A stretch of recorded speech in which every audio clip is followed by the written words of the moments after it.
ಇನ್ನು ಫೋನ್ ಬಗ್ಗೆ ಚಿನ್ನಯ್ಯನಿಗೆ SIT full grill ಮಾಡ್ತಾ ಇದೆ. ಎಷ್ಟು ದಿನದಿಂದ ನೀನು ಫೋನನ್ನು ಬಳಸ್ತಾ ಇದ್ದೆ? ಜೊತೆಗೆ ನಾವು ಆರಂಭದಲ್ಲಿ ಪ್ರಶ್ನೆ ಮಾಡಿದಾಗ ನೀನು ಫೋನ್ ಇಲ್ಲ ಅಂತ ಹೇಳಿದೆ, ಯಾಕೆ, ಏನು ಕಾರಣ, ಏನು ಮುಚ್ಚಿಡೋಕೆ ಪ್ರಯತ್ನ ಪಡ್ತಿದ್ಯಾ? ಇವಾಗ ಫೋನ್ ಸಿಕ್ಕಿದೆ, ಏನು ಹೇಳ್ತೀಯಾ? ಫೋನೇ ಇಲ್ಲ ಅಂತ ಹೇಳ್ತಿದ್ದೆ ಆರಂಭದಲ್ಲಿ, ಆದರೆ ಈಗ ನಿನ್ನ ಫೋನ್ ಸಿಕ್ಕಿದೆ, ಇದ್ರ ಬಗ್ಗೆ ನಿನ್ನ ಮಾತೇನು, ಏನು ಕ್ಲಾರಿಫಿಕೇಶನ್ ಕೊಡ್ತೀಯಾ? ಅದಕ್ಕೆ ಫೋನ್ ಬಗ್ಗೆ SIT ಸಾಲು ಸಾಲು ಪ್ರಶ್ನೆಯನ್ನು ಕೇಳಿದೆ. ಯಾಕಂದರೆ ಸಹಜವಾಗಿ ಫೋನ್ಗೆ ಹೆಚ್ಚಿನ ಕಾಂಟ್ಯಾಕ್ಟ್ ಬರೋದು, ಟ್ರಾನ್ಸಾಕ್ಷನ್ ಏನಾದರೂ ಆಗಿದರೆ ಅದರಲ್ಲಿ ಗೊತ್ತಾಗುತ್ತೆ. ಸೊ ಹಾಗಾಗಿ ಫೋನ್ ಬಗ್ಗೆ ಈಗ ಇನ್ ಡೀಟೇಲ್ ಆಗಿ ಈಗ ಇನ್ವೆಸ್ಟಿಗೇಷನ್ ಮಾಡಲಾಗ್ತಿದೆ, ಆತನಿಗೆ ಪ್ರಶ್ನೆಗಳನ್ನು ಕೇಳಲಾಗ್ತಾ ಇದೆ. ಇನ್ನು ತಿಮರೋಡಿ ಮನೆಯಲ್ಲೇ ಚಿನ್ನಯ್ಯ ಇದ್ದಂಥ ವಿಚಾರಕ್ಕೆ ಸಂಬಂಧಪಟ್ಟ ಹಾಗೆ SIT ಗ್ರಿಲ್ ಮಾಡ್ತಾ ಇರೋದು.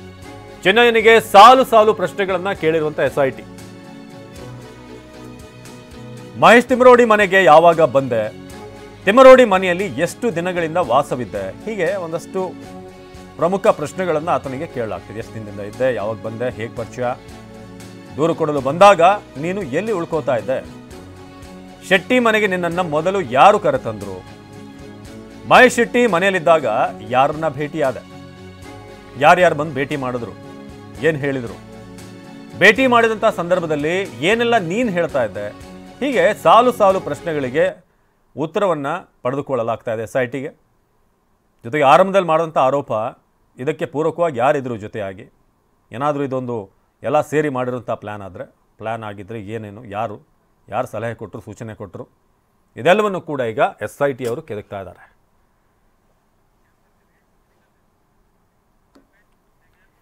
ಇನ್ನೊಂದು, ಚಿನ್ನಯ್ಯನಿಗೆ ಮತ್ತೊಮ್ಮೆ ಮೆಡಿಕಲ್ ಟೆಸ್ಟ್ಗೆ ಕರೆದೊಯ್ಯುವಂಥ SIT ಪೊಲೀಸರು. ಇವತ್ತು ಕೂಡ ಮೆಡಿಕಲ್ ಟೆಸ್ಟ್ ಇರುತ್ತೆ.